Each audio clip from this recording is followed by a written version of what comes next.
Hello and welcome into the Locked On Wolves podcast. We are live on the postcast following the Timberwolves' loss to the Memphis Grizzlies in the rematch from last spring's playoff series. Marney Gellner of Bally Sports North joins the show to break it all down. The Locked On Wolves postcast starts right now. You are Locked On Wolves postcast, part of Locked On Sports Minnesota. Your team every day.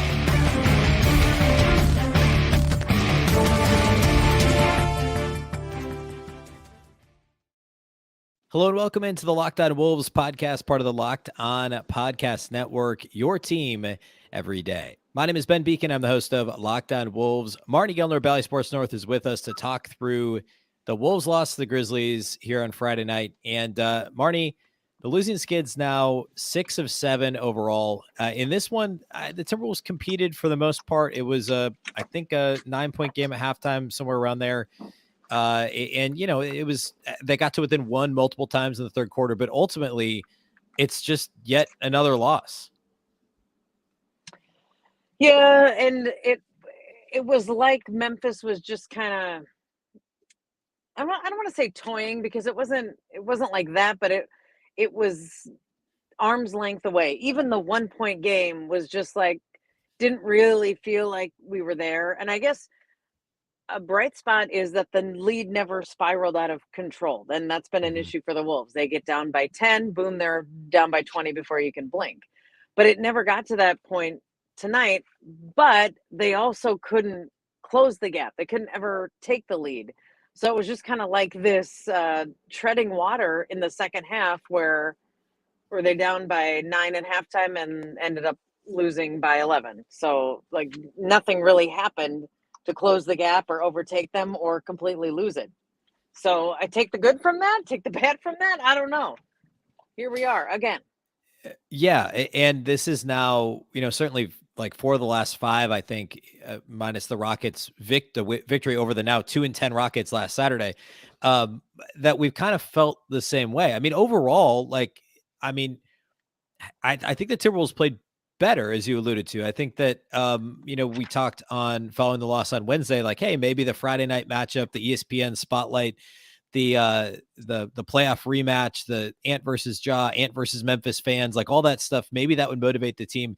And I think it did to an extent. And I think it was, you know, Ant had 21 in the first half, and it felt like the Wolves were not, I wouldn't say that they were right there, but like you said, they never allowed themselves to completely collapse. It was never like they didn't just give in like they have so many other times recently.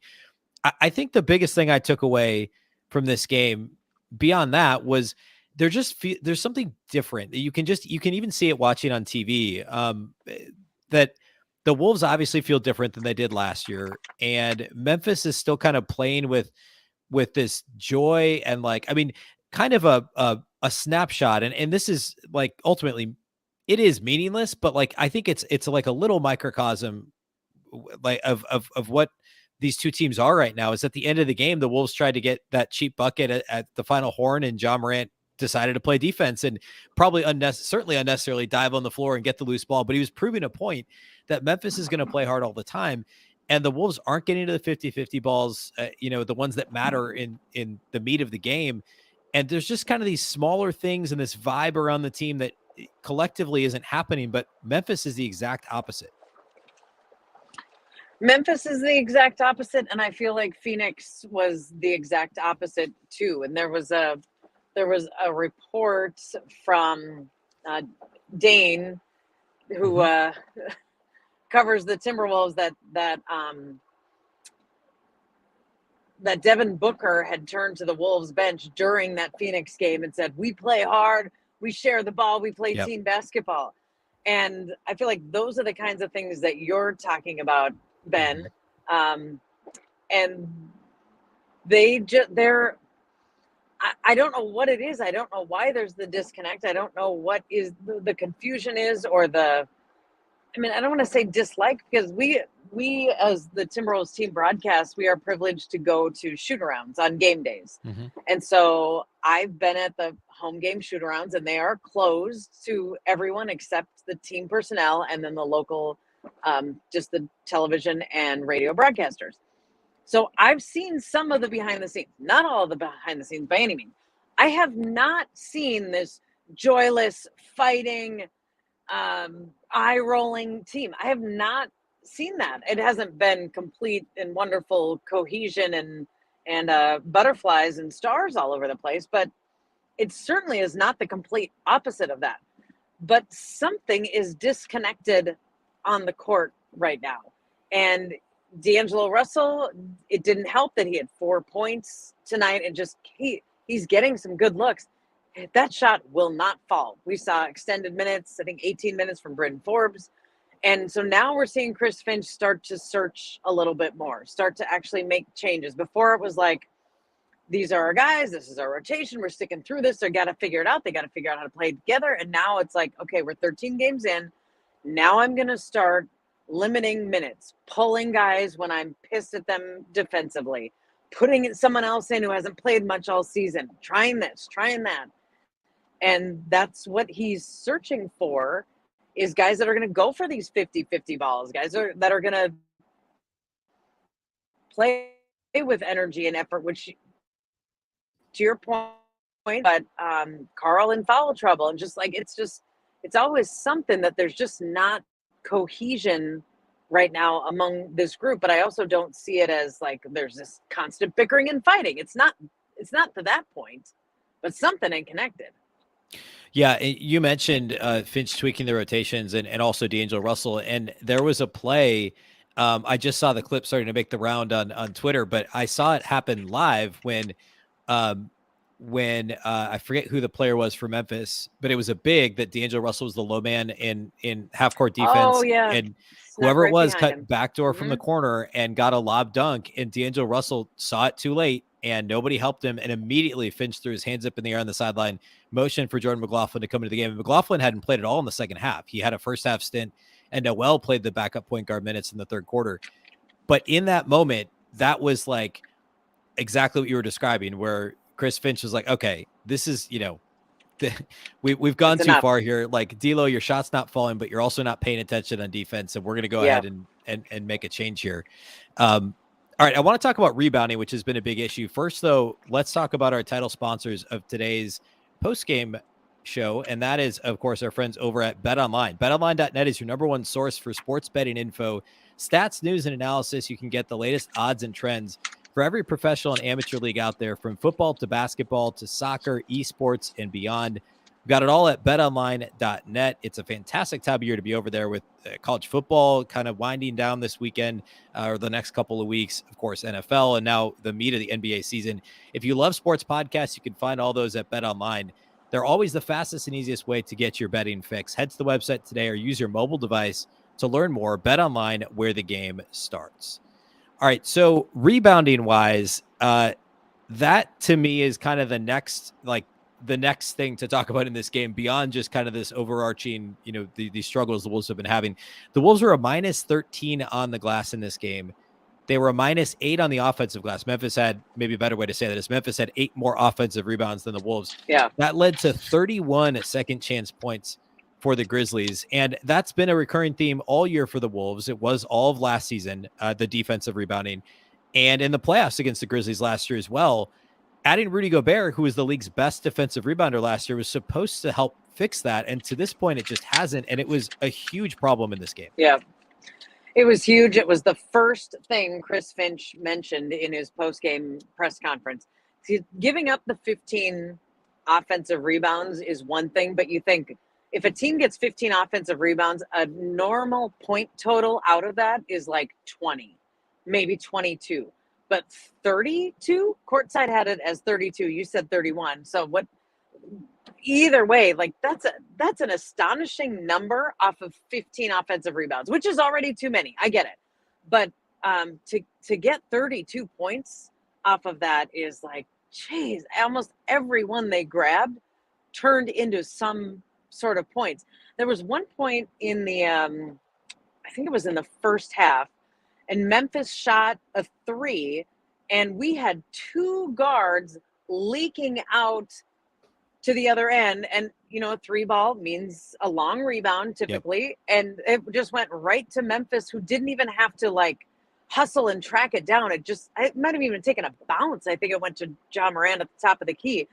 And I was watching the game with Rebecca Brunson. She said it immediately. Jim Peterson said it about 3 seconds later on the broadcast. Like, what are these two guys doing leaking out on this long three where the ball bounced right back out to the 3-point line? And it was just like this compounding of this issue and this problem of offensive rebounds, second chance points. It's a topic that we're talking about again.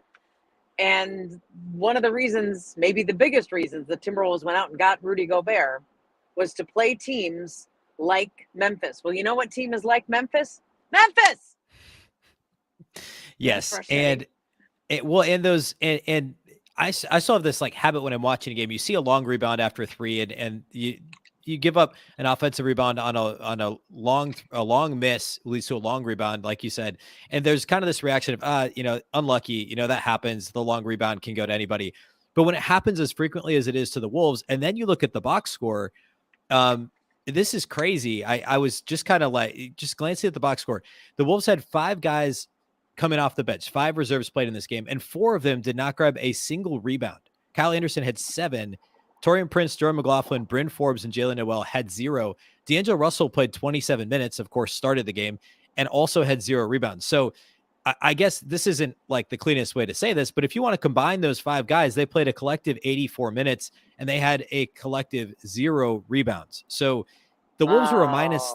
It's just incredible. And I think Finch said this after the game too. He was talking about exactly that. Those rebounds in the middle of the floor, you've got to clean up. I mean, if you get, a third of them, you're in much better shape, but it feels like the Wolves are getting none of these kind of no man's land rebounds. And it feels like everybody is thinking the other guy is going to get them. And sometimes you even see somebody pointing at it like, hey, that's yours. That's yours. And it's like, no, somebody go get it. Somebody stop pointing and just go grab it. And for whatever reason, it's a really frustrating area that just has not been cleaned up. And for at least the first half, the points off turnovers was a strong theme. It ended up evening out. The Wolves even won that area by 1. But it's that same kind of thing where it's kind of carelessness or sloppiness or not attention to detail. They fall into that same category. And those are the things that the Wolves, they have to be better at. They're not even making teams a lot of times work a lot for the second chances that they're getting. And it's just not acceptable. Yeah. I want to close, I should say, on a little bit of a higher note. It's easy to forget. In the first half, Anthony Edwards had 21 points. And I thought what he did differently, it wasn't just him being aggressive, and it would be easy to say, oh, he was just taking the ball to the basket more, and he was a little bit, but I would venture to guess that half of those points either came straight up as him as an off-ball cutter and getting a nice pass from Karl Anthony Towns, or I think D'Lo had a couple nice ones in there, but either as a cutter making the basket or getting fouled and getting to the line as a result of a cut. But Ant was just so much more active, even off the ball, leading, to these opportunities and generating points really efficiently. I think he only had maybe 2 threes in the first half. It was really all generated off the ball for the most part. And so he had 21 at halftime. And of course he finished with, I think, 28. And so I thought that was a positive. And I thought Jaden McDaniels played probably the best all-around game of any Timberwolves player. He had some really nice defensive possessions against Ja Morant. Got beat some too, but Ja's just that good.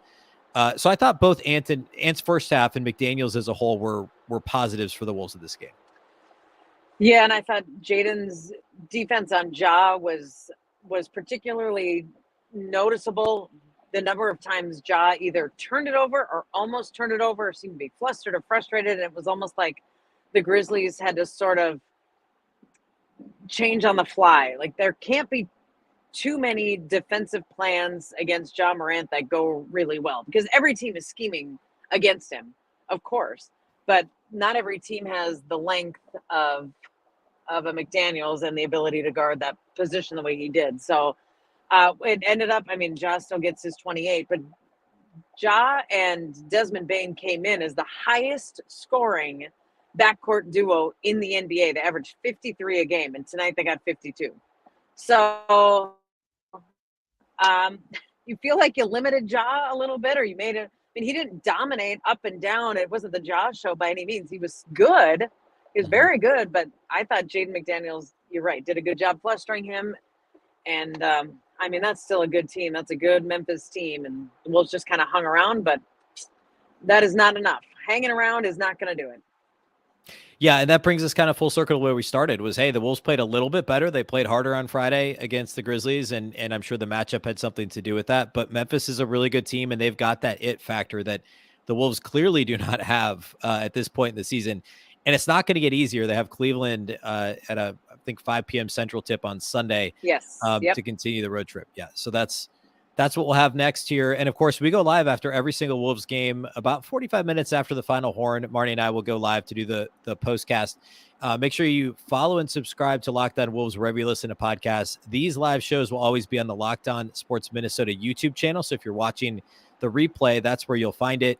And then after the fact, we'll post it on all the Locked On Wolves feeds. So be sure you're following and subscribed. A big thank you to for listening and or watching the show, and we'll catch you next time.